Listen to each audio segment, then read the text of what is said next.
slide. Next slide, please.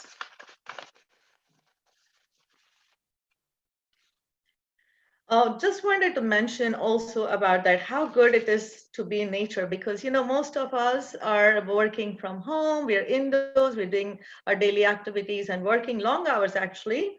So in Japan, forest bathing called Shirin Yoku, Shirin being the forest and Yoku being baths, is very popular because this is the way you enjoy the sounds and smells and sights of nature, and taking in the forest, the nature into yourself, which is a great immune booster and is good for your mental health. It unplugs you from technology and helps you slow down and relax. So please go out in the nature. I know many of you are going hiking, biking when the weather is good. You do enjoy.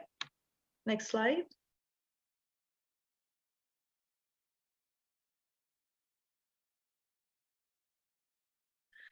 So we all just spoke about how important it is for mental health, but it's also important that if if you're not physically active, then we are not taking off our physical body. So it helps. Physical exercise, when being active constantly, helps us to live longer and have a better quality of life and improve our mental health and improve our self-image also. And it has a profound effect on the functioning of our immune system.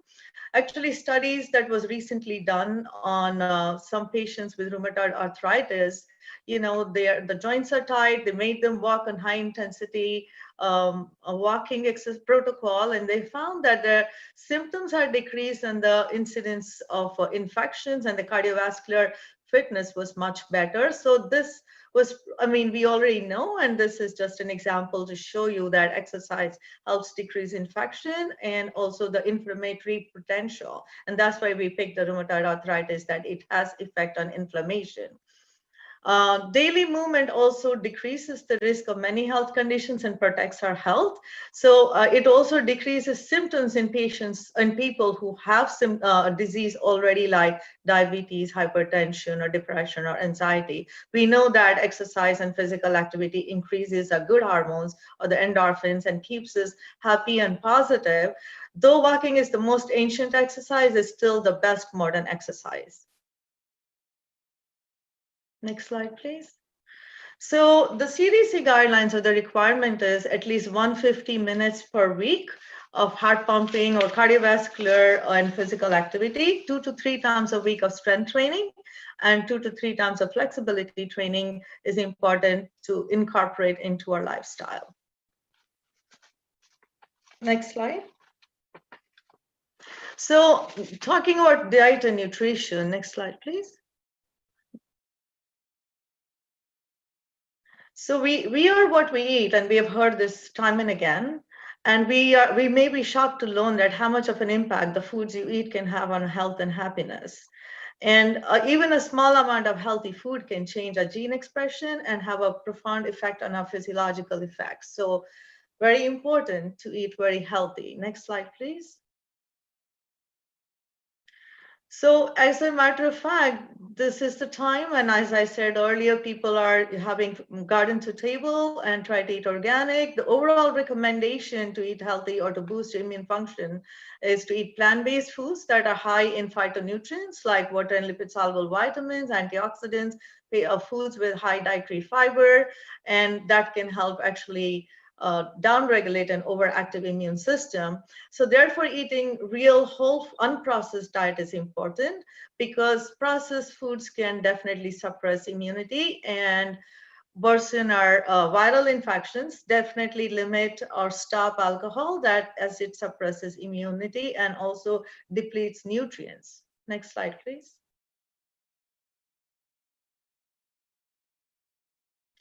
Oh, I just wanted to put in a note on polyphenols on plant-based diet, because these are very important for our immunity. I do have a list that I can send it to the TFAS group, and they can share if anybody's interested. A category of more than 8,000 different components like flavonoids and non-flavonoids are found in our foods. And these phenolic compounds are really found in plant foods like that we eat on a regular basis, but we need to increase them in our diet, like tree nuts, fruits, vegetables, seeds, legumes. And on a physiological level, they help with the gut microbiome, thereby resulting in metabolic production of favorable metabolites for our immune enhancement, and also they modify the pro-inflammatory pathways. So why is that important? Because it kind of decreases the free radicals and by stimulating production of antioxidant enzymes. And examples of this is something you eat every day, but you need to increase, like apples, onions, grapes, green tea, and turmeric that we use in our cooking. Next slide, please. So we also heard that food is medicine and eat your medicine. So therefore, focus on flavonoids and on their antiviral properties. Some of the foods that are flavonoids are actually seen in the slide here. Common ones we may have heard is quercetin or camphorol, found in a lot of green vegetables, apples, oregano, onions, and a lot of things that we spice our foods with or add herbs to. Olives, and also virgin coconut oil, and also for children it's important for breastfeeding. It's all lauric acid is very important. Next slide, please.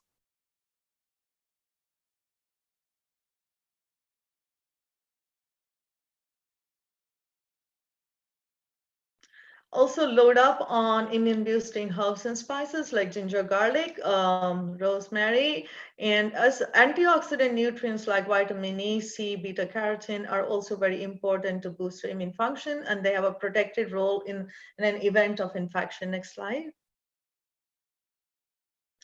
Vitamin C especially, we all know, and we take that in lemon water, we take vitamin C supplements, at least have 1,000 to 2,000 milligrams a day, because regularly administered vitamin C is shown to shorten the duration of colds, and higher doses during illness can act as a natural antihistamine and an anti-inflammatory agent. Vitamin D, many of us are quite deficient. We don't realize, because if you're working indoors, especially, or daily supplementation of 1,000 to 2,000 is definitely beneficial. Vitamin A depends on patients who are deficient to definitely add, because it's very important. It's very helpful in supporting body's ability to fight infection, especially respiratory infections. And this is fall into winter, we're going to see a lot of colds and flus along with the coronavirus existing with each other. Next slide, please.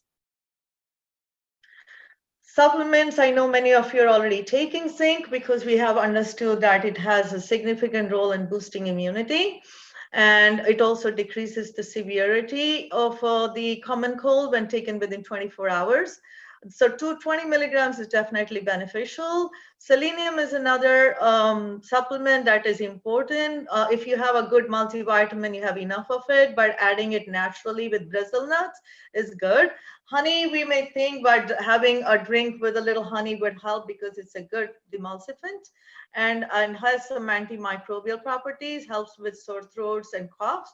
And the quercetin we all know, and we can find that in apples. And the garlic, especially garlic, can influence the immunity and also decreases the viral upper respiratory infection severity. And lastly, but don't forget your probiotics, because you always want to enhance your good bacteria that not only support the health of the gut, but also influence the immune system functioning and regulation. Next slide.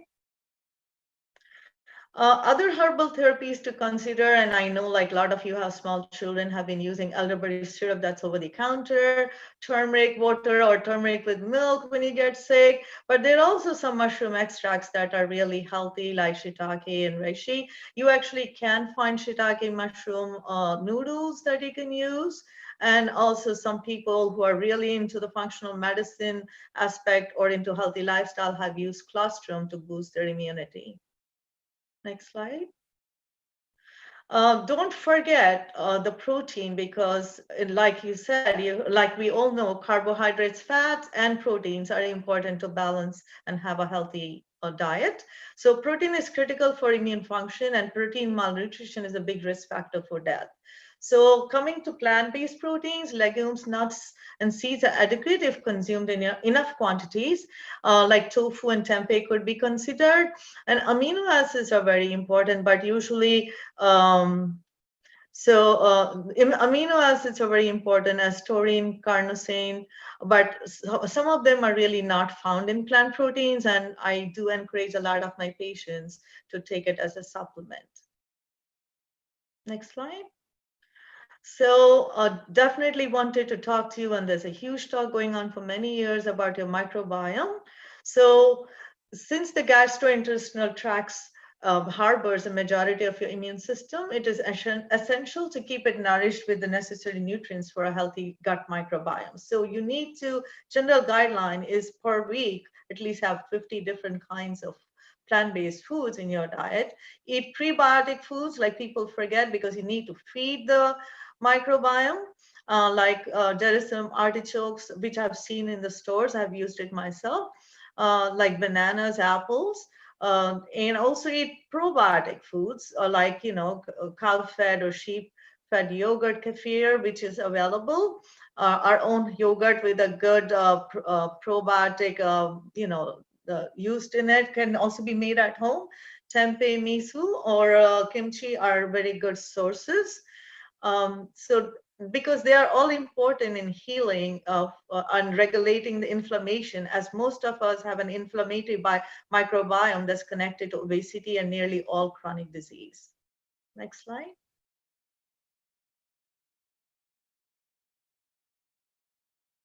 Lastly, don't forget to take your medicines properly, because chronic conditions like hypertension, diabetes, or asthma, and many others should be kept in check with your medications.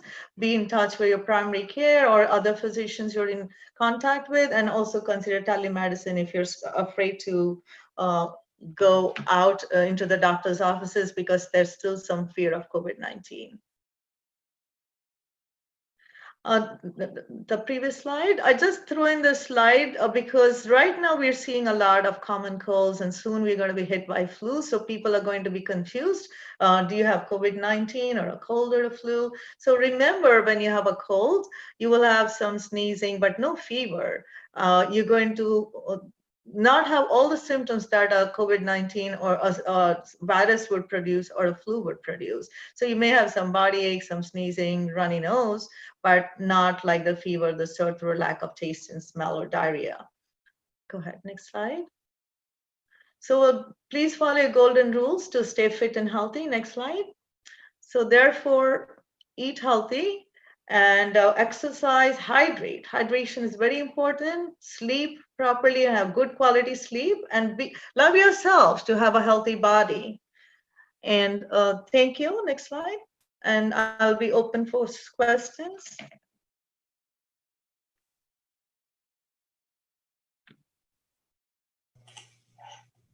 Thank you, Andi Sunita Garu. Very informative session. Thank you. The first question we have here is, what's the significance of other types of vitamin D apart from D3? So the question is not about significance. I think the D3 is the one that's absorbed properly and works at the cellular level. So that's why when we do test or recommend, we definitely like to promote vitamin D3. It's more effective at the cellular level. Okay.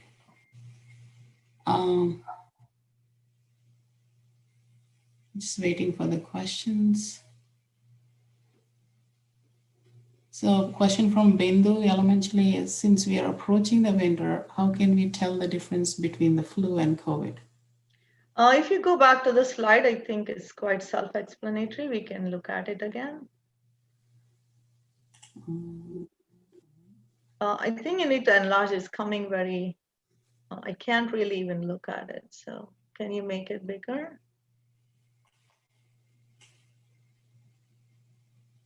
No, I think for me, the screen is actually broken down. So Bindu Garu, so if you can look here with the cold, The symptoms are common are mostly like maybe just stuffy nose, runny nose, maybe some sore throat, no fever, some cough. But with the COVID, you would have more fatigue, and also with flu, the fatigue is more than even you would see in COVID.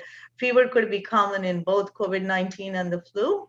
Runny nose is not seen in a COVID, actually more with a cold, and flu maybe sometimes, because with the flu you'll have more body aches, fever, and fatigue. And cough can be seen in both COVID-19 and flu, but a little bit less in a cold. I think this slide would be something to share with the group because we're going to see a lot of this. Okay. I see a question here saying, please provide us with some. I couldn't read the whole question. I have to go back in the chat. Okay, so the next question is from Ravi Annadanam Garu. Airlines are claiming that aircrafts are safe and taking care of all the precautions. So is it time to fly again? I think people are flying. A couple of my friends just flew to India and they just text me they reached safely. But there has been studies just before the airline started opening how the air being circulated is an issue, because the airplanes that are made are the air is recirculated from bottom to up. So there is still a danger. They are following most of the guidelines. I think it's okay, but we are still taking a risk. That's my personal opinion. Next question from Usha Darsipudi garu. Says thank you so much, and the session is very informative. Please provide us with some vegetarian options for protein and immunity boosting. So proteins, as I said, most on a vegetarian diet, your legumes are good. Nuts and seeds, tofu, tempeh are something to add. So therefore, definitely have, if you look at a vegetarian diet, like having a dal, having some quinoa, some millets, even, that has more amino acids, because quinoa has at least 9 grams of protein. Dals have some carb, but they also have protein. And also having some and also you also take, I was looking at the question, I got distracted, I'm sorry. Tofu and tempeh, but again, when you're eating tofu, a lot of tofu in your diet can be inflammatory because soy is inflammatory, but tempeh on the other hand is a little more fermented and has more protein. So I think adding those would be definitely beneficial. So a question I just saw is, can you eat at a flight? Well, this is a personal opinion. I'm not holding this to anybody. I will leave it at a personal choice. I would not eat in a flight, because in a flight there are several things, because how it's prepared, and then even before the COVID came, I was avoiding the flight because the way the food is prepared and heated in the microwaves, there's radiation. So I always try to avoid, but that's my personal opinion. I think I'll leave it to individuals. Umarani says thank you so much, Dr. Garu. So okay, thank you. Next question is from Yashoda Dasika Garu. Which probiotic strain do you recommend the most? I'm sorry, which one? I was looking at different. Probiotic strain. Oh, probiotics. You have to go at a multi-strain. So most common ones that is available is with lactobacillus. But I think a multi-strain, and also it depends on if you have other gut issues going on, because sometimes you want to add something with Saccharomyces boulardii. So I think it has to be a little bit individualized, but usually we'll say anything over 50,000 units, 50 million units, and multi-strain probiotic is good. Some of them, not to promote a brand, the Align or some that is commonly available, or cultural that's commonly available, could be tried. And what do you recommend for collagen supplements? Same question from Yashoda Garu. I would say collagen supplements not on a regular basis. It depends on the individual. Like if you're young, I don't think so. If you're in your late 50s, 60s, as you start losing collagen, then definitely you want to restore the collagen because you don't want to break it down so fast because you start breaking them down. So maybe in those, but it's something you should talk to your health professional. Also, many thanks for coming your way, Sunita Garu. Coming to the next question, will insurance companies cover COVID-19 tests? I think you need to check with your insurance company. Some do, some don't. So you need to call them and say which test, because is it the antibody test, is the PCR test, or the saliva? So based on the kind of test you're talking about, you need to check with the insurance company. Wheat-based protein provider, is that good for increasing immunity? Question. I'm sorry, what was the question? Wheat-based, Srinivas Garu, is that wheat-based or? No, is whey-based protein. Oh, whey-based. So when you're taking protein, yes, you can have whey-based protein because you're looking for protein in your diet. Personally, I look at the individual and decide to put a more plant-based protein than a whey-based, because again, a lot of, so it really depends on your health condition. I wouldn't say you can't, I think you should, but again, based on your health condition, you should see you want to do whey-based or just the plant-based. A lot of people who come to me have chronic disease, so I try not to give whey-based because its milk can be inflammatory. So I have them on plant-based protein. So the next question is Soma Garu. It's a question for parents. Past few months, New Jersey COVID cases are very low or flattened curve. In spite, more people are coming out. As per you, what precautions might have helped us to control number of cases in New Jersey? This is not a question about health and maintaining physical fitness, but I will just answer it. So question is, I think all the precautions our governments have taken of social distancing help, but again, the curve had flattened. It went to 0.7, came back to 1. It is 0.03, which means the number of people getting infected is high. We have started seeing new cases in our offices. And now with the schools opening, we're going to see more.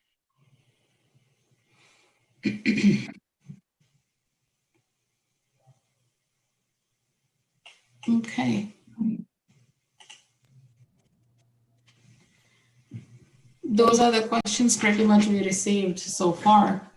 Actually, no. Bindu is asking, what's your perspective on the COVID vaccine? When do you think it will be available for general public?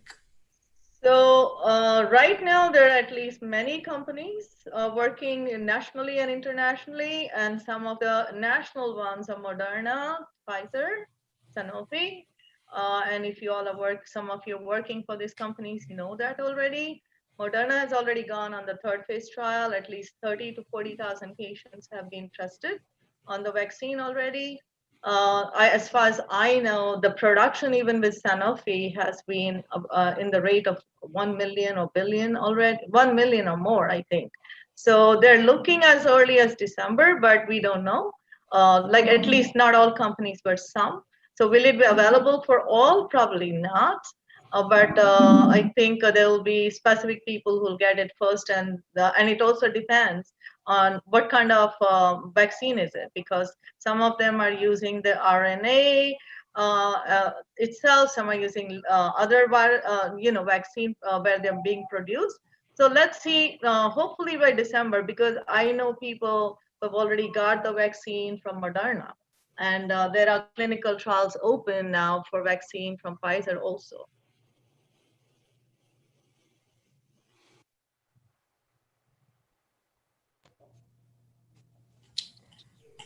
Okay, any other questions for Dr. Sunita Garu? Please post it. And if no questions, Sunita Garu, what would be like a final words from you for all our audience? I think, thank you first of all for giving me this opportunity. And today, I just want to bring in the astrological and the aspect of it. They said that 13th today is very important astrologically because 6 planets are aligning. And this is a great program where you're talking about mental and energy fields. So please meditate and pray and stay healthy. They're also asking you to do something for yourself, and that will come true because the energies are very high. So maybe make a commitment to stay healthy physically, mentally, and so this way you'll have a healthy lifestyle for the rest of your life. Thank you, but I know it's a good information, but the problem is every individual one needs to get motivated. That's the thing. The motivation is the thing which we need, like, from everybody. And I know there are sayings and inspirational speech, but bottom line is every individual needs to take care of their own health. It's not like somebody will help or something like that. So individual is responsible for health, and I would like urge everybody stay healthy, eat healthy, and exercise. And as Dr. Garu said, try to take the more of like proteins and plant-based, but if not, as needed, the supplementals like vitamin supplementals. So, any other, Sunita Garu? Like you said on the motivational, if you define your goal and have a clear vision, be committed, join a group or a friend, so you're always motivated, and actually do one habit at a time. If you try to incorporate too many things, you won't achieve them. And take pride in and believe in yourself, and think of the outcome and have fun with it, and track your progress. And I think you all will do well. Thank you. Abusha, go ahead, Usha. Our secretary, Usha, will closing words. Thank you. Now, vote of thanks. Dr. Sunita. You are breaking, Usha.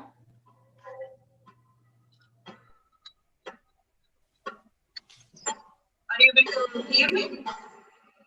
Can you hear me? Hello? Can you hear me? You can, but it's very noisy. What about now? Is it okay? A little better, but I don't know, some background noise where it's coming, but go ahead. Okay. Go ahead, Usha. Thanks, Dr. Sridevi Garu. Even you are very busy, and but you are agreed to come for this wonderful, informative and very informative session. And this is like a very needed in this hour. Thanks a lot, Dr. Sunita Garu, for coming and giving us a wonderful, informative presentation. Thank you, Sunita Garu. Thank you. Thank you. And, thanks a lot, everyone, for coming today for this meditation and mental health session. Thanks, Isha Ji, for coordinating this peaceful session. Thanks, Radhika Ji, for the wonderful coordination. Thanks, Uma Polisiti Garu, for coordinating with me for this last 2 weeks. Thanks, Sagar Ji, Apana Ji, from the Isha Ji. Thanks, Dr. Sunita Garu, for giving us this helpful mental exercise for this mental health during this needed hour. Thanks a lot for coordinating with me for the last 2 months about this event. Thanks, Manchi TV, Sunrise TV, TVAsia, GK TV for being the media partners with us. Thanks for our past TFAS past devotees, Vasanta Sanna Garu, and the TFAS well-wisher, Srimatini Garu, for coming to this event. Thanks a lot for the participants and the viewers who are watching through the TFAS YouTube channel. Thanks our team, our coaching for making this wonderful event happen. Thank you all. Thank you. Thank you, everyone. Sunita Garu, we will be in touch, and we will do more programs like this, informative sessions for our community. And I know you are big on serving the community, so we will be in touch again, and we will do more of these sessions in the future. Thank you so much. Thank you, everyone.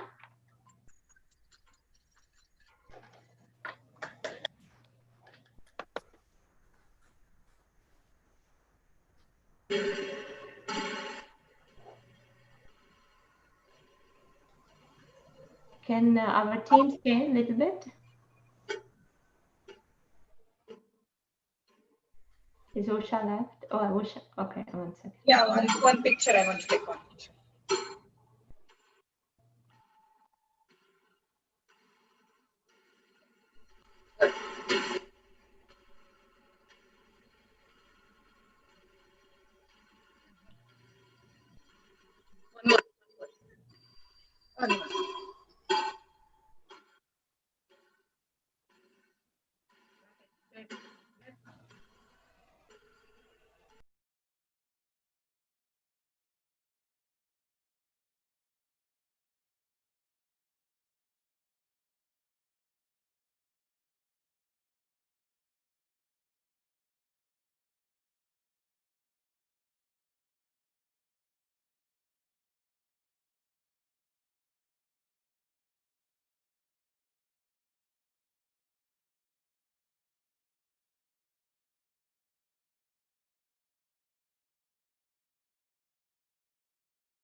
conquer your financial future. We came to this country with big dreams. We have been working day in, day out. Our big dreams seems impossible to reach.